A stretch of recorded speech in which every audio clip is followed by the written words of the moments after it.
avec. C'est notre moment. Dites oui aux actualités dans votre journal TV. Transformez votre intérieur avec Zinda. Zinda, mon rêve se réalise enfin. Jumina, Tiago, Jumina, orange, fraise et coco, si parfum mari sakaraza, Jumina, Mina metamna. Manolotra ho anao ny vaovao. Salama tompoko, tonga soe tamin'ny Pegasus e. Zahay dia mamokatra kidoro vita avy amin'ny mosy. Tena mateza, voanja fiafy. Manolotra anao ny vaovao.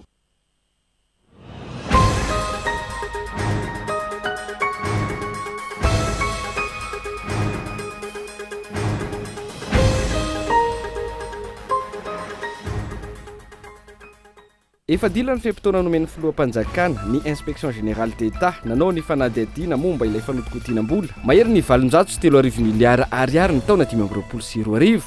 Tsy mbola nivoaka ny valin'izay fanadihadiana izay mandraka androany.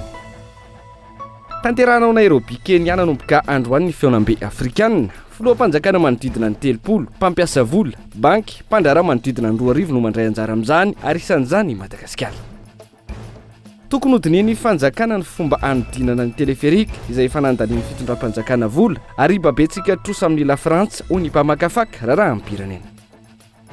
Ny tokona indray ireo mpivarotra amoron-dalana tetsy amin'ny petite vitesse rehefa nikasapiditra azy ireo anatin'ny tsena ny teo anivo ny fiadidina ny tanàna Antananarivo. Eo amin'ny maresaka iraisampirenena nahitana tranga iray avy vao marina ho nitondra ny valanaretina antivirus i France sy États-Unis. Avy amin'ireo mpandeha nafindra toerana tao amin'ilay sambo fitsangatsanganana MV Ondius ireo tranga vao marina ireo. Ary avy hatrany ny andindininy makasika ireo.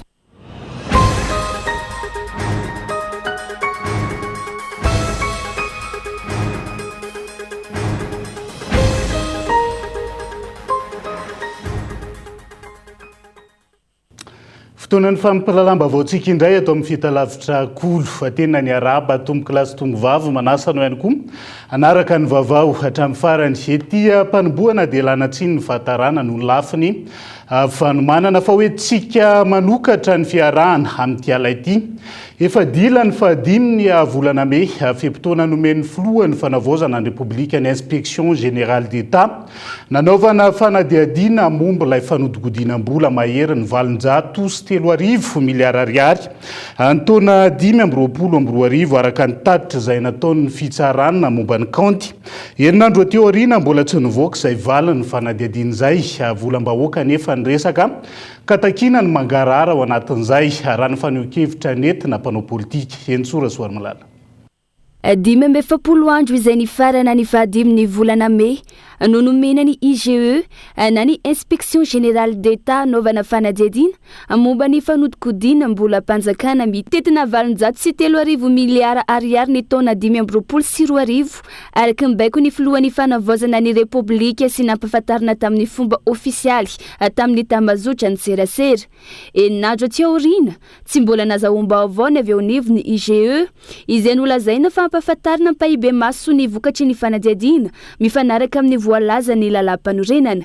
Tsy mbola vita ve ny fanadihadiana, izany hoe tsy voahaja ny fepitona napetraky ny filohan'ny fanavaozana. Tokony hisatrany ny tatitra amin'ny anarany mangarahara. Io vola io izay tokony hanamboarana lalana, hopitaly, sekoly sy université ary hijerena ny tombontsoa ny mpampianatra, mpitsabo ary mpiasa-panjakana raha ny fanazavana nambara ny Cour des comptes. Volam-bahoaka io ka ilaina ny famoahana ny marina ho ny mpanao politika. Misy lalàna mifehy daholo ireny zavatra ireny, fa ahoana ilay izy no nitranga, fa ahoana ilay izy no nipoitra. Tao anatin'ny fepitona izay nitondran'ny fitondram-panjakana zany dia tsy nisy mihitsy zany ny inspection natao. Fa maninona ny androany tsy misy koa ny inspection tokony isan-taona ngamba ny zavatra io dia tokony hipetraka na iza fitondrana mitondra eo satria ny mangarahara moa zany tsy maintsy misy satria volan'ny vahoaka io, volan'ny malagasy io lasa tsy hita popoka io ary io ny hita maso satria araka ny feoeny dia mihoatra an'izay ny zavatra tokony ho isy lasa ny amin'ny toerana izay tsy fantatra hoe nakaiza ary io vola io, iza ny nampiasa azy ary inona ny nampiasana azy. Mila say rehefa ampiatra ny tany-tandalana hoy ny solombavam-bahoaka mety misy amin'ireo tompon'antoka tamin'ireny fanodikodonam-bola ireny mbola mialokaloka anatin'izao fitondrana izao. mbola kaiky loatra kosa ny fotoana angambany a mila fanadiadiana lalina zany mila fitsiriana mila piesy ato tantaratasy maro zay mipetraka any tsy vita vetivety zany ambambolana maro ny takiny zany satria fa tena ratsana anankiray rezoana mbatsirazaka hoe mafia tambazotra tena fa enjana mihitsy niarany tsikombako moto anatin'izany tsy vita moramora ary tadidio tsara fa mbola misy eo amin'ny toerany reo olona tompona andraikitra izay mino mihitsy fa mbola nisy sakana mody miditra izy ato anatin'ilay hoe fanohanana n'ilay fanavozana fa ny antony eo tsy foany eo mety mbola hisitraka n'ilay tombontsoa efa azony teo aloha ary mino ahy ianareo fa misy zany zavatra zany tsy nivaly ny fanadiadiana mahakasiky volo ihany no andrasan'ny vahoaka malagasy tao aoriany ireny cour des comptes ireny fa eo koa ny tohiny ireo volamena milanja 4 taona nanaondra natsokosoko teo anelanelany taona 2024 sy ny taona 2024 ireo vola lany lafahatany toy ny fividianana fanamina ho an'ny mpitandro filaminana mitentina 4 miliara ariary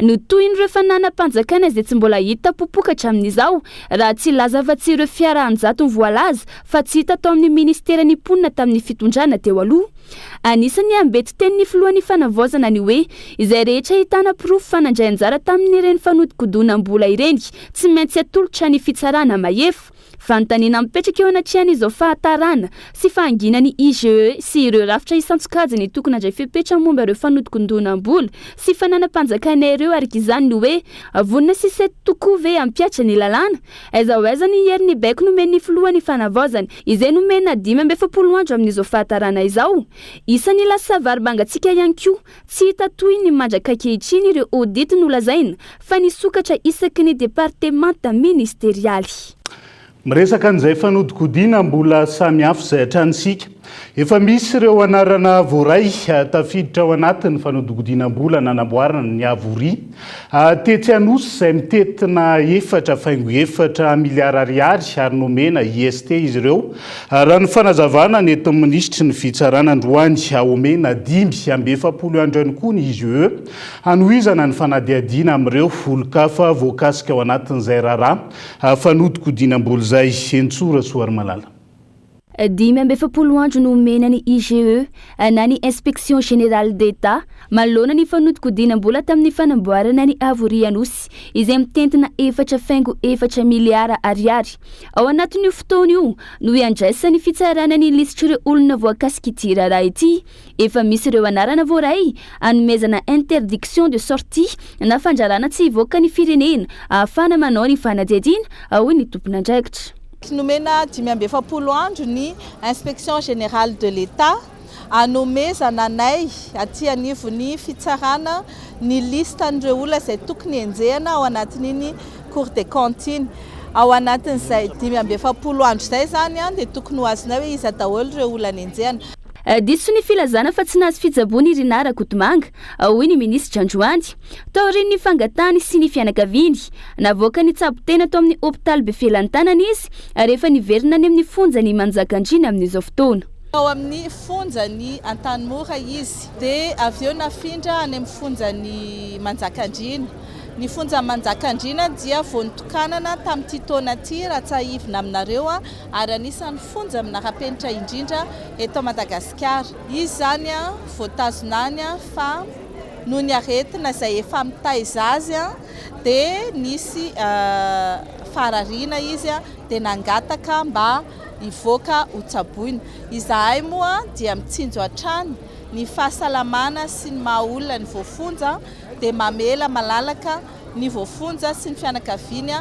anome an'izany fitsaboana zany dia navoaka izy ny tsabo-tena tao amin'ny hôpital Befelantanana efa niverina any amin'ny fonja Manjakandriana izy dia mbola nangataka ihany koa mbola anohy fizahana ara-pahasalamana hafa ihany koa mahakasika ny raharaha Nèvre Raoldine voaroaroy amina afera fangalarana tany maro izy ary nisolona nitory azy raha ny fanazavana misy amin'ireo olona mitaraina fa nangalariny tany ireo ihany koa no nametraka fitoriana fa hoe voakasitanana ka izay no antony isamborana azy ary mbola tazoma atao fanadiadiana izy amin'izao fotoana Akoatr'izay, napetraka androany ireo chef de cour eo anivony ny rafi-pitsarana, isan'izany ny commissaire général de la loi sy ny commissaire général du trésor public.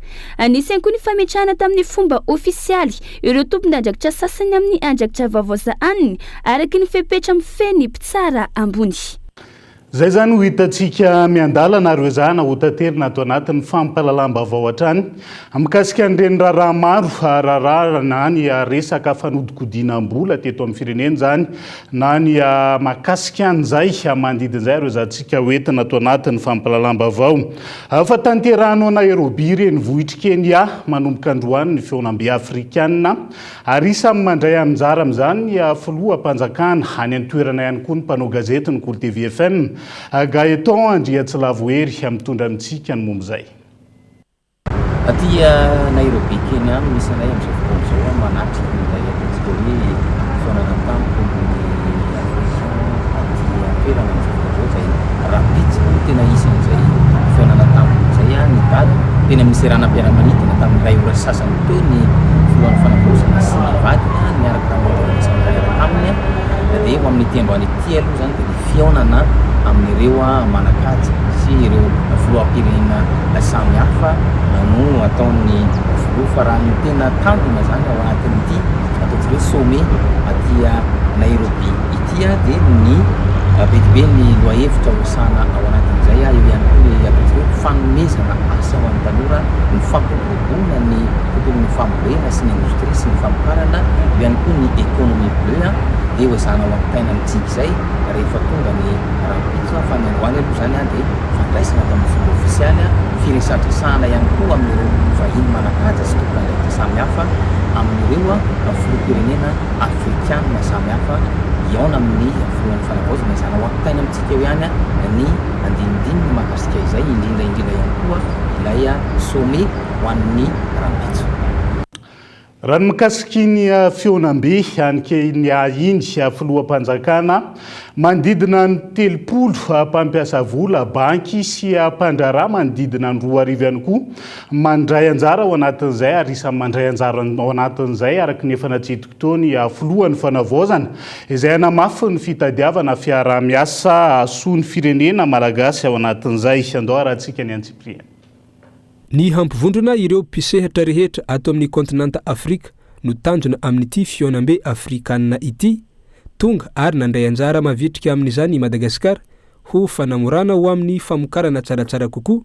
Ny fanamorana ny fifanakalozana no votoantikevitra ho entin'ny Madagasikara mandritra ny fihaonana hatramin'ny nankatoavana ny accord de facilitation des échanges de l'OMC tamin'ny taona 2014 dia tetika asa mivengana maromaro no efa natao toy ny famadihana ho numerika, ny certificat phytosanitaire, ny antotan-kevitra mahakasika ny varotra ary ny rafitra elektronika momba ny fadintsiranana.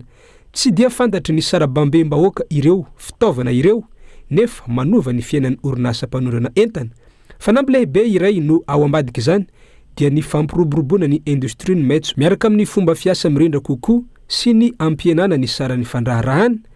Mitoetra hatrany anefa ny sakana ny pitsopitsony mahakasika ny faditsiranana tsy maintsy arahana ny barrière non tarifaire ary ny fotodrafitrasa mbola marefo lava ny tondrozotra na efa mipetraka aza ny taridalana. Ankoatra ny olana ara-teknika dia mikasany amolavola modely vaovao tanteraka i Madagasikara. Modely izay mirona kokoa amin'ny fanondranana vokatra voahodina eo amin'ny setry ny industria ny fambolena, ny lamba ary ny vokatra voahodina fa tsy mionona fotsiny amin'ny fanondranana akora fototra. Modely iray ihany koa manome vahana tanteraka ny tanora sy ny teknolojia numerika. Ny varotra numerika, ny industria madinika sy ny salantsalana manavao ary tontolo ny ainana ary ny tontolo ny fandraharahana ifotony.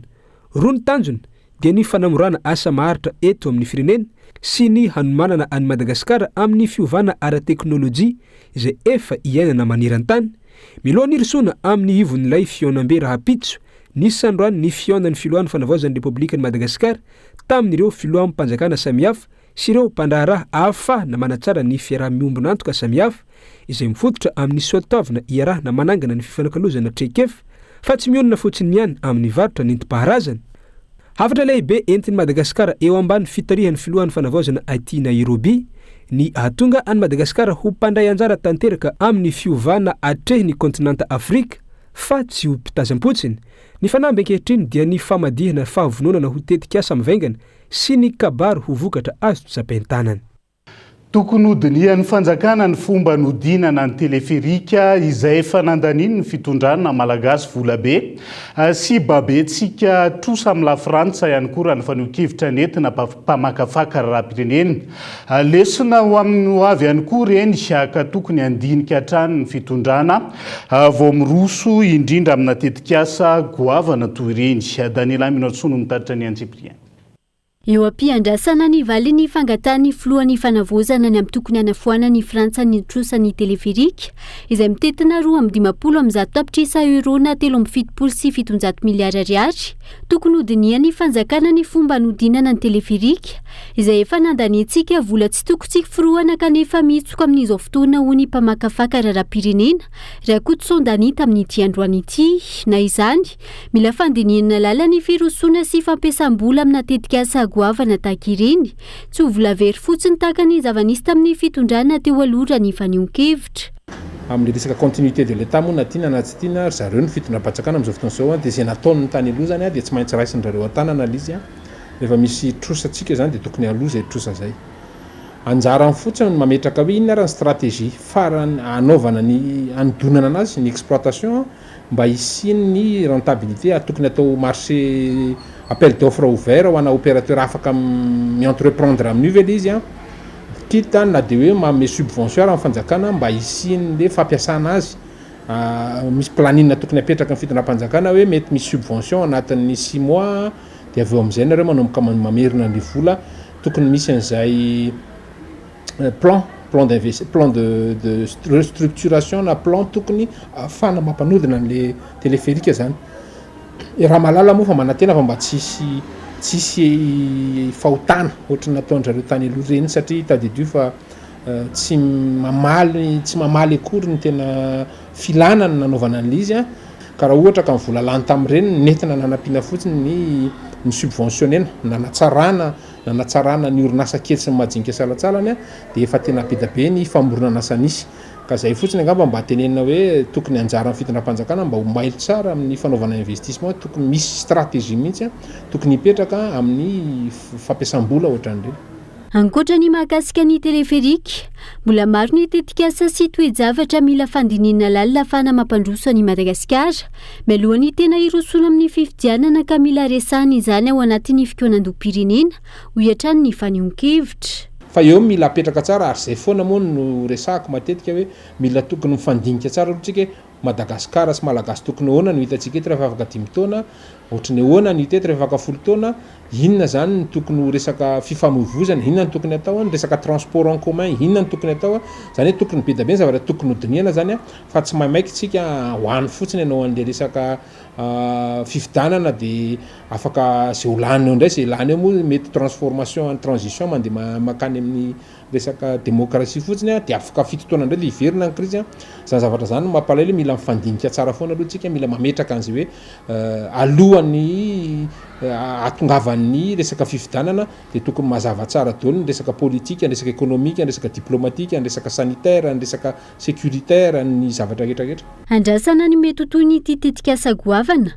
izay nandaniny fitondrana teo aloha vola tsy tokotsy firohana izay mbola mampisara-kevitra eo amin'ny lafiny ara-toe-karena sy ara-pitantanana ity. Tsy miantoka ny fanatsarana ny fividianana raha janona amin'ny fanovana fanoloana ireo mpikambana teo anivo Mbiromaritra ny Seni amin'ny fanavozan'ity rafitra ity raha ny faneho-kevitra nentina mpanao politika. Fanovana rafitra no notakiana ka isan'izany ny lalàna ny firafitry ny Seni sy ny politika ahafahany rehetra mandray anjara ao anatin'izay fividianana izay. Ka isan'ny tanjona goavana ao anatin'izay ny atongavana amin'ny fividianana madio mangarahara ary ekeny rehetra. Andao rahantsika ny Antsipiriana izay. Tsy tokony hijanona amin'ny fanovana olombelona fotsiny ny fanovana eo anivon'ny voamera mahaleo tena amin'ny sahanany fifidianana. Hoy ny teo anivony antoko tsara tafiny, tsy ampy ary tsy mahavaly ny fitakina natao hatr'izay raha ny mpikambana ihany no miova. Fa takina ny anovana mihitsy ny rafitra mifehy izany sy ny izany. Tafiditra ao anatin'izany ny lalàna sy ny fitsipika mifehy ary ny fomba fampandraisana anjara ary ihany koa ny fikarakarana manontolo ny fifidianana. Mombon-kevitra amin'ireo antoko politika sy ny firaisamonim-pirenena misehatra amin'ny fifidianana mitaky ny siany fifidianana madio sy mangarahara ary azo ny rehetra andraisana anjara ity antoko ity raha ny fanazavany. Fikarakarana ny fifidianana dia tsy olombelona ihany tokony isolo na ny lalàna mifehan'io vomera maleo tena io ane efa nisy mitondrotondroina hoe tokony isoloana tamin'izany ary mitondranay tolo-kevitra mihitsy moa raha izahay manokana eo anivony amin'ny toko-tsakatafina dia mihevitra hoe anisan'ny fandrafetana lisy-pifidianana fanaraha-maso fanatanterana fifidianana ny lalàna ny fifidianana amin'ny lafiny rehetrarehetra na famatsim-bola zany na ny antoka caution moa fa lalàny olona maro azy ka raha ny fanovana olona fotsiny dia tsy ho ampy fa mbola misy ny ambonimbony izay fanatsarana amin'ny lesoka hita teo aloha. Raha iverenana efa samy nandefa solotenany andrafitra ny seni taoriny fametra ampialany birao maharitra teo aloha avokoa ireo antokonasa ekeny lalàna hanao izany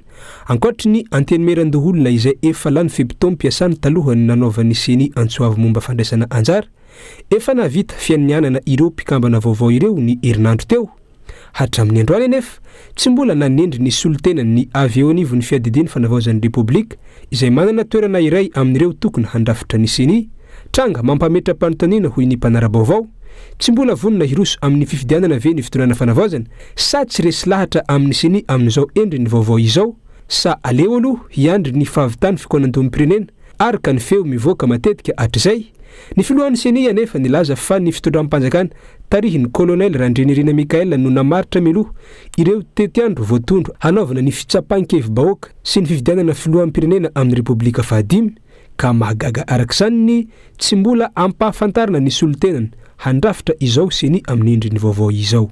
Fiadidina ny fanavaozana ny repoblika mbola tsy nanendry ny mpikambana avy ao aminy lina de lina amin'izay mety ho fihevitry ny eo anivo ny fiadidina ny fanavaozana ny repoblika manodidina an'io fanendrena ny mpikambana ao amin'ny vomera maleo tena sana ny fifidianana io inona sinona ny antony ahoana sy ahoana ny fijeriny ka ao anatin'izay rehetrarehetra zay mety azo hitarafana angambany ny fihevitry ny eo anivon'ny fiadidina ny fanavaozana ny repoblika ve hoe mbola miandry an'izay fotoana tena andrafetana ny fitantanana ny resaka fifidianana ve ry zareo fifidianana io nefa ny anisany ataoko hoe loha hevitra iray lehibe ao anatin'ny fanavaozana izay andrandrainy maro amin'izao fotoana izao sy iomanantsika.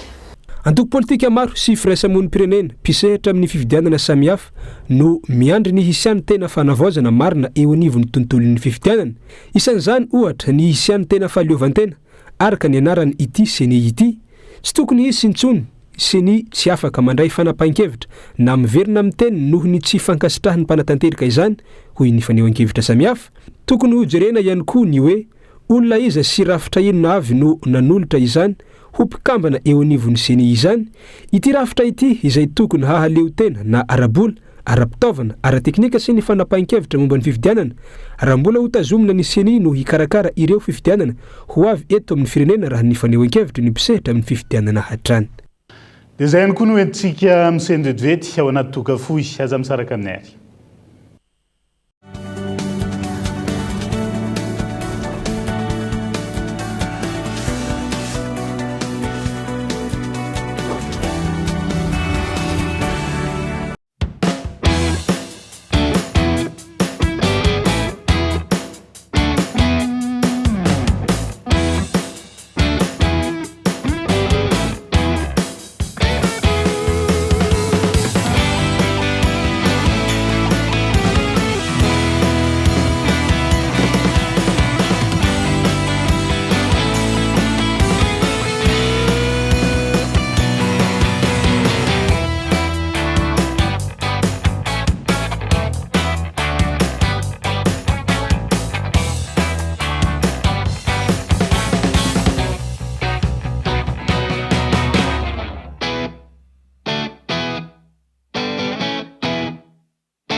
Top, faire la différence. Jumina, tiako, Jumina, mangala etaitanaka, manala etaeta, itanao pivacharecharecha, meilleure qualité, mitunda vitamine C. Jumina, ni goûter naturel, tirati fatenga reella. Parfait orange, fraise et coco, si parfait marisa caraza. Jumina, avviagnero, alle tenga toche, mina metamna. Salama tompoko, tonga soa tamin'ny Pegasus e. Zahay dia mamokatra kidoro vita avy amin'ny mosy. Tena mateza, voenja fiafy. Manitsy azon-damosina ary manampy amin'ny fitsaboana azy. Fonina azy safidianana. Tsy tiany bibikely io tsy mandray lelanafo. Azo andalorana. Azo atao coussin ao anakanapé. Mety boela gilet de sauvetage. Ary mbola misy tapis masolotsia amin'ny loko isan-karazany, tsy mifidy toerana n'aiza n'aiza. Mahatapy soka, mora diovina sady tsy matahotra rano, nefa malefaka. Pegasus koa dia mbola manana canapé sady fandriana ary isolant thermique, ilay mampangatsiatsika ny atotrano amin'ny andro mafana sy mihazona ny hafanana amin'ny andro mangatsiaka. Dia tonga avaraliana fa misy refizetiana. Ça y est, on l'a fait.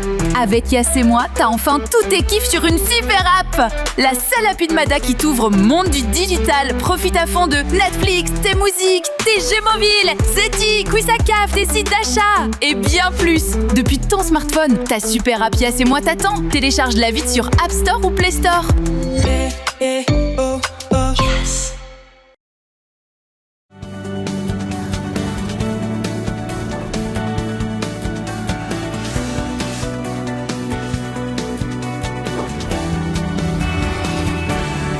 Anohizantsika ny tapany faharoa amin'ny fampalalam-bavao amin'ity ala ity. Tokony hamafisina ny komity mpanara-maso amin'ny fanendreny do SAFSISCO miisa 500 izay anaovan'ny ministera ny fanabeazam-pirenena appel à manifestation d'intérêt amin'izao fotoana izao. Raha ny fanohikevitra nentina filohan'ny syndicat ny mpiasa ministera ny fanabeazam-pirenena. Mila fitandremana ny fanendrena azy ireo amin'ny mahalehibe ny sampandrarahany fotony miasa amin'ny lafiny teknika azy ireo ohatra ny syndicat. Doratsika ny antipigana. Taorian'ny fanaovana appel à manifestation d'intérêt na ny antso fandraisana mpiasa ho an'ny toerany idirenina na ny directeurs régionaux de l'éducation nationale fito volana lasa izay ho atao appel à manifestation d'intérêt ihany koa ny fanendrena SAFSISCO miisa 520 misokatra hatramin'ny 13 Mey ho avy izao hanamafisana ny fitantanana sy kalitao fanabeazana manerana nosy raha ny antso fahalinana na ny appel à manifestation d'intérêt navoaka ny ministera ny fanabeazam-pirenena. Tranga izay miteraka iasika ny ankamaroany ireo mpisehatra amin'ny fanabeazana. Indrindra malona ilay tranga niseho tamin'ny fanendrena direnina tamin'ny alalan'ny appel à manifestation d'intérêt farany teo.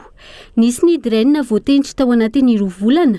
Mbola maro ihany koa no tsy voatendry hatramin'izao 7 volana ety aoriana. Rehefa appel à manifestation d'intérêt no resaka dia examen na dossier ny atao. Donc zany tokony miara mivoaka. Miara mametraka dossier ny olona, miara tampotra amin'ny fepotona fahataperany dia miara mivoaka rehefa mivoaka. Be da be moa ny resaka nandeha tamin'ireny amin'ny kolikoly sy ny zavatra maro isan-karazany resaka fotsiny ihany nefa zay tsy mbola nahitana pirofo hatreto. Fa mba hialana amin'izay tsara ny amin'ity raha ohatra ka renforcena lay comité. Any hoe asina bianco eo dia asina an'ireo comité de suivi, asina ihany koa an'ireo syndicat, aleo isy mpanara-maso maromaro mba olona maromaro tsy mitovy hevitra ao anatiny mba isiny fangaraharana ao anatin'ny fanatanterahana an'le izy. Tokony afen'ny fepetrana ny kritera izay napetraka tamin'ireny protocole d'accord ireny no lapetraka amin'ny toerana na tendrena ho SAFSISCO eto amintsika. Tsy tokony isany koa ny tsindrina avaiza na avaiza izay mpiasan'ny ministera ny fanabeazam-pirenena ihany no tokony tantana ny sampandraray eo anivon'ny ministera. Raha ny zava-misy, indrindra nandritra ny fitondrana teo aloha, Ny ministera no manao antso saingy ireo olom-boafidy toy nisy olombavim-bahoaka sy olona sasany ihany no manao tsindry mifidy izay olona tiana petraka ohatra amin'ny fanendrina lehibe ny faritra ny draine sy ny sisa. Tamin'le amifarany teo aloha dia hita fa mbola tafiditra ihany ny mpanao politika. Raha tsy tenitsika zao tamin'ny farany teo a gagagaga ihany zahay syndikalista fa tsy teto antoerana ohatra iramatoa ministra nefa nivoaka ny draine anaky efatra izy iny. Hatram'izao moa mbola misy draine roa na telo tsy voatendry. Donc zany zavatra zany zao a dia raha jerena avy ety ivelany dia mbola ahitana fanapahan-kevitra politika goavana be eto anivon'ny ministera. Chef Sisco resahany eto ami izy io zay ny mahatonga nanolo-kevitra ary miteny foana hoe ataovy maro ny mpanaramaso ao anatin'ny commission mba ahitana ny zavatra rehetrarehetra mba hampangarahara ny fanatanterahana an'izany amina Chef Sisco. Ankilany tsy azo ekena intsony ihany koa ny mbola tsy hanendrena ireo draine amin'ny faritra sasany manerana nosy no ny fabangana izay misy fiantraikany goavana amin'ny fiainan'ny mpiasa hampiatona ny fampandehanan-draharaha hanapaka ny karambany mpiasa sy ny maro hafa ohatra ny filohan'ny syndikan'ny mpiasa eo anivon'ny ministera ny fanabeazam-pirenena ka naovana antsoavo amin'ireo tompony andraikitra. Tokony ahiakalesona tamin'ny zavamisy tany aloha ihany koa ireo tompony andraikitra anatin'izao fitondrana fanavozana izao. Ny setry ny fampianarana izay natovitovana politika hatrany isaky ny misy fifidianana teto amintsika ka tokony hitady ny fomba hialana amin'izany ny mpitondra ankehitriny. Tontolo ny fahasalamam-bahoaka mila fanatsarana ny fandraisan'ireo mpiasa sy ny dokotera ireo marary miditra eny anivony reny hopitaly mpanjakana samihafa reny. Maro ireo mitaraina manoloana ny fihetsika mampitondra-tena n'ireo mpitsabo sasany ka tokony hojereny ny tompony andraikitra isan'ambaratonga ny mikasika izay. Mampitaraina ireo marary sy ny mpanaradia azy ny fomba fandraisana eny anivon'ireo hopitaly mpanjakana sasany eto amintsika. Avinavina kitakita no iainana ary fiforetanaina isaky ny antso dokotera hoy ireo sendra ny mpanao gazety. Tokony zavatra ho vita ato zany dia mbola alefany any ivelany ohatran'izay ohatry sahirana mihitsy ny marary amin'izany tena sahirana satria efa sady miala vola mbola tsy vidiny eo le zavatra fa miantso rapitra afaka apitra satria raha mbola resaka hoe radio ohatrohatran'izany zany. Masitsika exitiny dia tokony mba tonga zareo hoe zao ny atao fa tsy tonga dia masitsika be. Bebe le marary miditra tsy voaray le olona dia izy ihany andana rianany nandreo betanareo andana rianany efa tsisy fandrena tsony mipetrahan'le olona mampalahelo ny olona. Tena marina mbola ohatrany hoe izay fijerareo tsy ampy le fitaovany fandriana tsy ampy ny dokotera tsy hamasahana satria le olona be dia be loatra. Takina ny fandraisan'ny fanjakana andraikitra manoloana ny olana sedrain'ireo marary eny amin'ireny hopitaly mpanjakana ireny raha ny fanazavana. Le fanatsarana zany ny io moa zany amin'ny fanjakana foibe ny tena tokony hoe vita tokony ho vita ato daholo ny zavatra rehetrarehetra hoe amin'ny marary zany fa indraindray le izy tokony ho vita ato ary dia ny takony hoe ilalany tsareo zany ohatran'izay. Tokony halaza le olona le dokotera ny akabeaza moa tsy maintsy misy ohatr'izay foana. Izay marary andrianina hoy ny fomba fiteny ankoatry ny fanafody sy ny fijabona. Antoka iray ahafaingana ny fahasitranan'ny marary ihany koa ny fandraisana sy fikarakarana azy ampitiavana. Tokony hisy fitsirihana na fandraisana ny fitarainan'ireo marary sy ny mpiaradia azy isaky ny hopitaly ary tompony andraikitra tsy mitanila sy say mandray fepetra no mandray antanana izany. Andraisana fepetra ireo dokotera na tompony andraikitra mampitaraina ny maro raha nisosikevitra ireo manandraharaha. Fantatra tsy ampy ny isan'ny mpitsabo eto amintsika hoarina amin'ny filana na izany. Tsy tokony sakana tsy anehoan'ireo amperinasany fitiavan'ny asany io tsy fahampian'ny isan'ny olombelona io. Tsy ilana voly zany fa ilana fandavantenan'ireo mpiasa eo anivon'ny hopitaly na ny dokotera io na ireo tompony andraikitra samihafa. Fifandraisana eo amin'ny samy olombelona izay fa mbola resaka hafa ny vola mandeha toy ny rano eny anivon'ireo hopitaly. Fa isan'ny vaovao nisongadina ihany koa tamin'ity androany ity antokony indray ireo mpivarotra amoron-dalana tetsy amin'ny tsena amin'ny petite vitesse rehefa ankasa hampiditra azy ireo anaty tsena ny teo anivony fiadidiana ny tanàna ny Antananarivo. Miemitra afaka 5 andro indray ny fampiarana ny lalàna sy ny fandaminana araka ny tapaka taorian'ny fionana tamin'ity androany ity. Daniela Minorso. Ny tokony tsy mety hiala eny amin'ny tsenany petite vitesse ny maraina teo ireo mpivarotra amoron-dalana tiany an-toerana.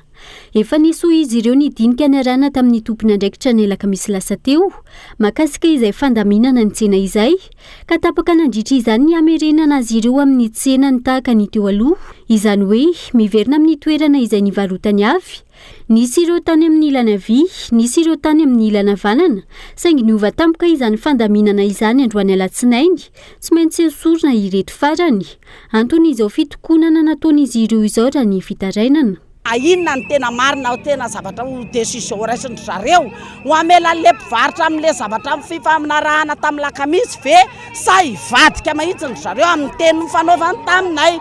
Zay mahatonga anay rehetrarehetra ireo hoe tsy anaiky an'izany satria olon-dehibe mifampiresaka. Tsy niresaka tany amin'ny elakelan-trazo zay avy atao anaty birao tao amin'ny lapan'ny tanàna. Olon-dehibe ny resahanay tao mampagaga anay nefa zao ny zava-misy voadidina polisy zay voadidina municipal zay tsy avela mivarotra zay mahatonga anay meretrarehetra hoe reto zay mpivarotra amoron-dalana de tsy anaiky fa aleo zay iverina amin'ny toeranay.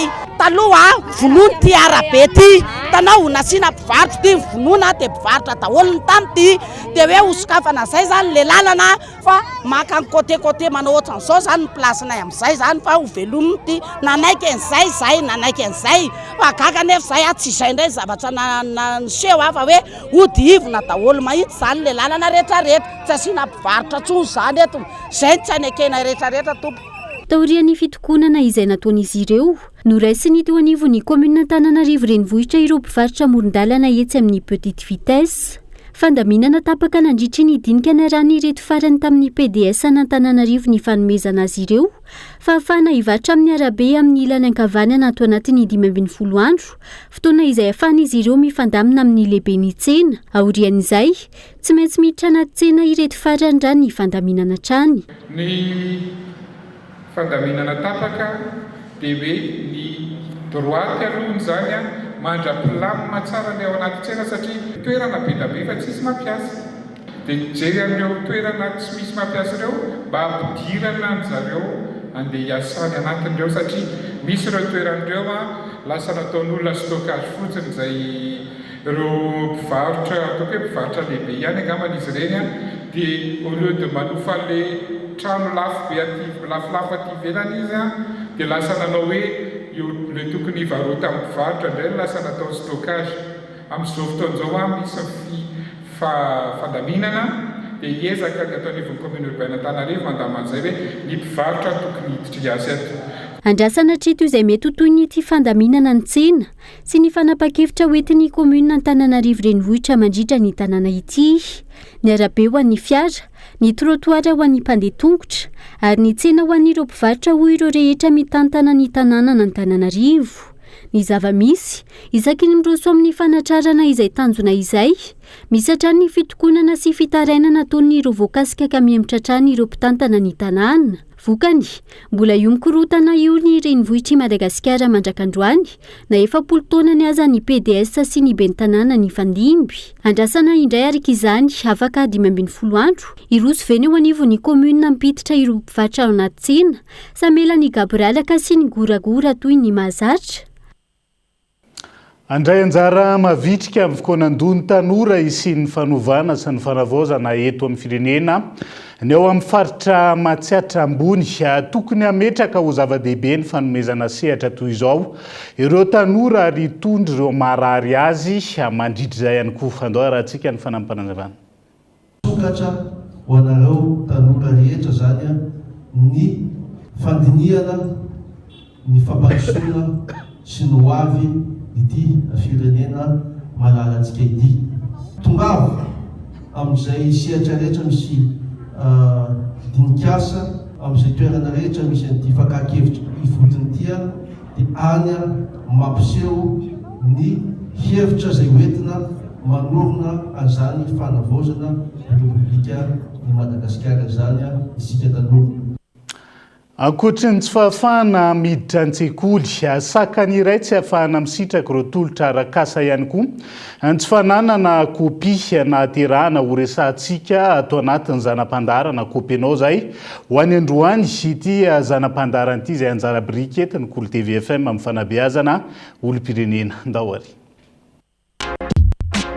Copinot.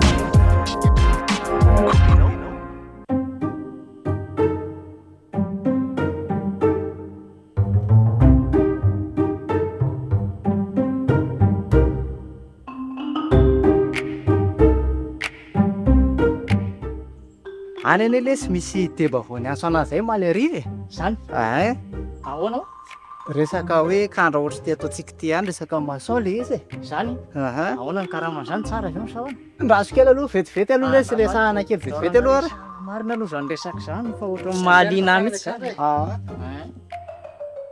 ny aso anahy le ry ho maleriva dia nanontany programme mila bandy le ry sao dia mba petahana lesy fa dia inona avy zany ny zavatra mety ilaina amin'izany raha ohatra hoe hanao an'izany tsika sao dia mila taratasy sy ny karazany eny e le izy tena mila taratasy satria miteny anahy le ry hoe manana kopia dia mitondra kopia zany dia kara-panondro tena zay le zao ny olana za zao tena tsy manana kara-panondro problème anazy zany tsy manana kopia fa tambola kely mihitsy alisany tsy nahavitan'le kopiako dia hatramin'izao dia tsy vita hatramin'ny kara-panondroko ange tena mahaliana resy le zavatra ohatr'izay nefa ny sao dia mba mahita hevitra lafa fa nefany amin'lahy zao ny bandy mba nampahita asana ohatr'izay ny fa nio foana sakanao anazy zany sao dia mba mahita hevitra lesy lahy mba avitako ny kopiako amin'izao afahako mba manao kara-panondro fa tena sahirana mihitsy nge lesa saiko na vola mba te hiditra ty amiko sa tena sahirana e aleo lesy atsosika le adjoint namako zay dia antanetsika momba an'izay kopia alina zay raha mbola afaka atao tena mba vonjeo marina lesy raha mba misy hevitra raso aloha jereko le numéro any hoe adjoint hita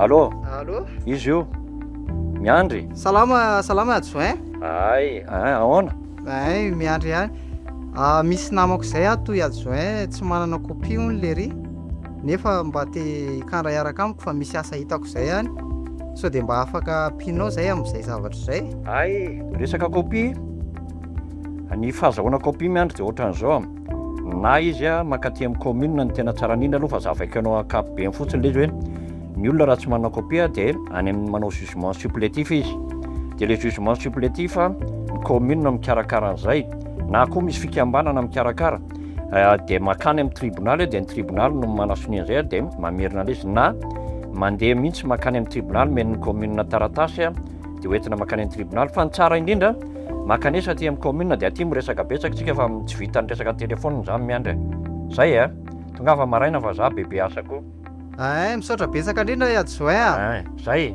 eny ary zay olo lesy zany raha pitso maraina ony zany tsika se lahy makany amin'ny commune manao an'ny mpiarakara kopia anylahy nasotra betsaka tena na amidiny azy lesy tonga any fa tena famaizako an'izany nge lesy tena ejana mihitsy am'izao zay lesy zany fa aloaloha toisana ny asa sahoana eny ary Copinot zay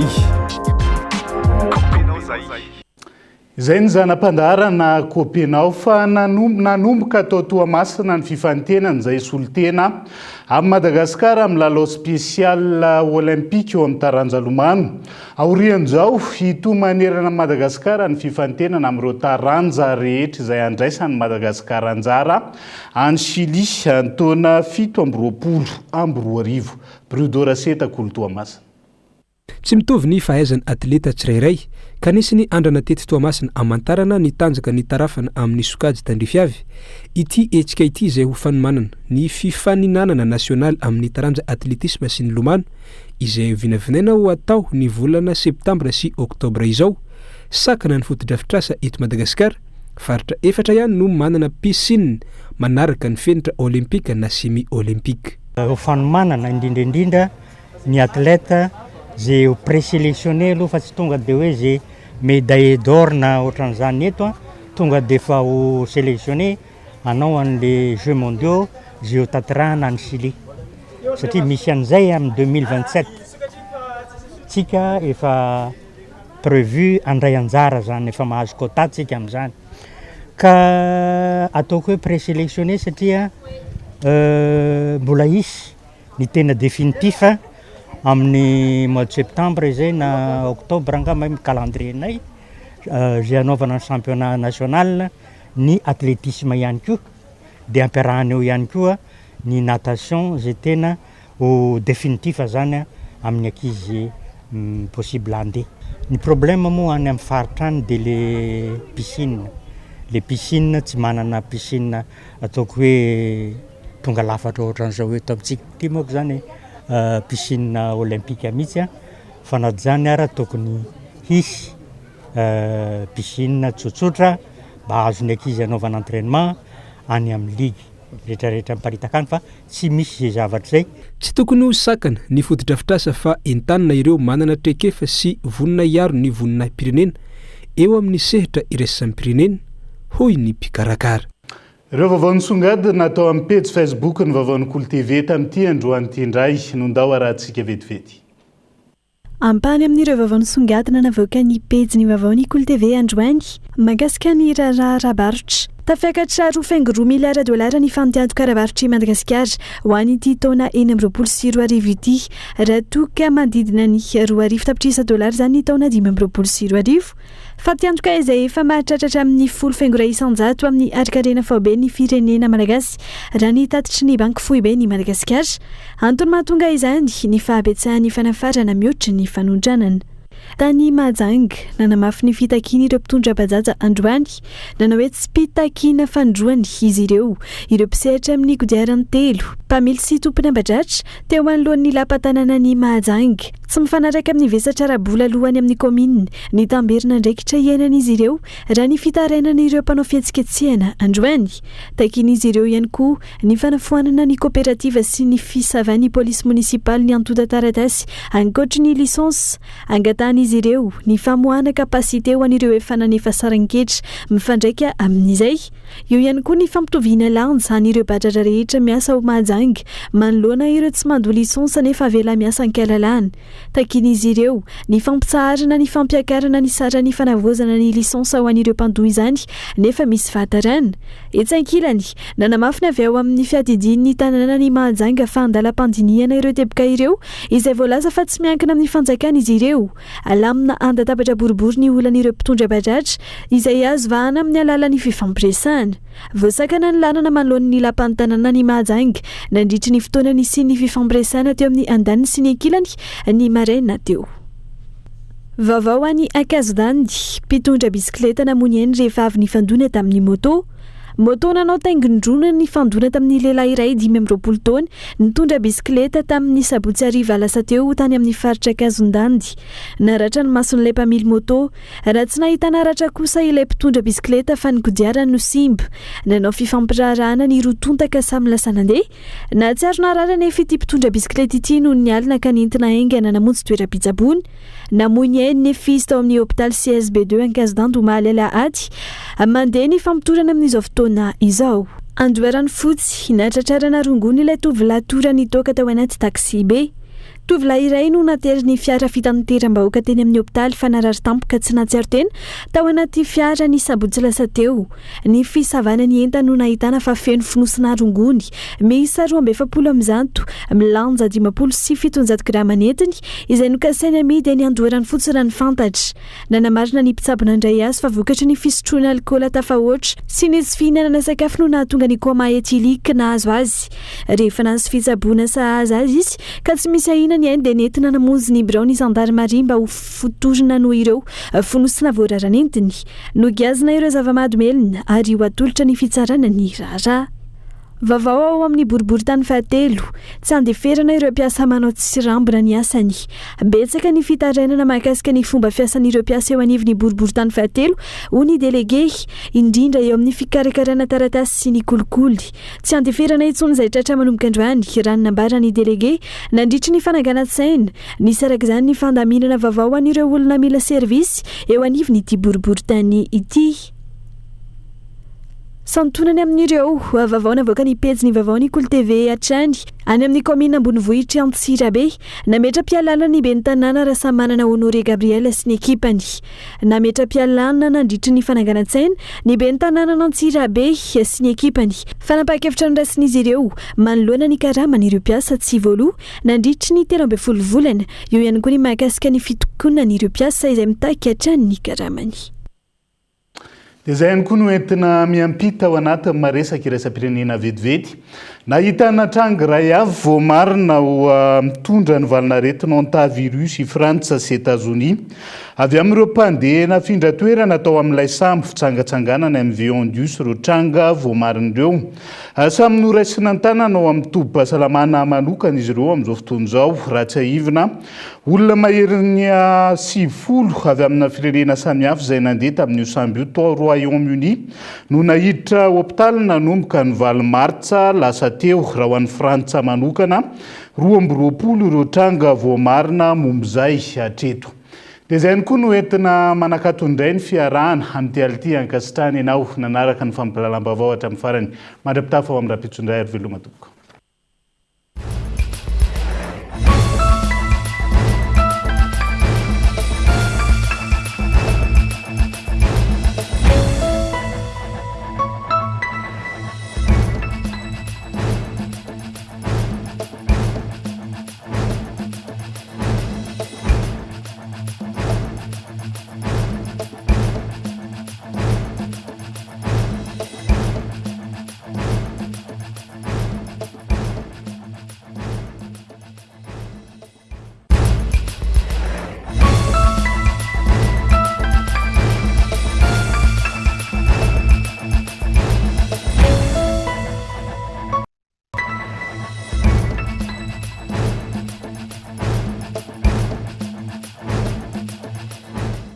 Transformez votre intérieur avec Zinda.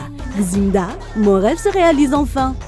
Jumina, Tiago, Jumina, orange, fraise et coco, sim parfum, Marisa Caraza, Jumina, Mina metamna.